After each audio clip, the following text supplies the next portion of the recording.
बिलखुसूस एक चीज को याद रखें कि बुढ़ापे की इबादत जवानी की इबादत के बराबर कभी नहीं हो सकती है।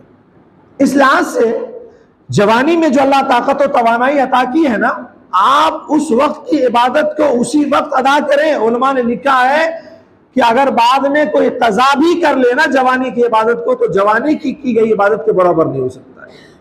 वो बड़ा मशहूर शेर है, कर जवानी में इबादत काहिली अच्छी नहीं, जब बुढ़ापा आ गया तो बात बन पड़ती नहीं। इस लिहाज से रमज़ान का महीना करीब आ रहा है, कोई उज़्र ना हो तो कोशिश करें कि उसकी तमाम तर इबादतों को उसी हाल में अदा करें। होता है हमारे पास रोज़ा के अलावा भी बहुत सारे अहबाब तरावीह में कायली करते हैं, कभी आए कभी नहीं आए, कभी तबीयत ठीक लगी तो आए, कभी छोड़ दिए। नहीं, अगर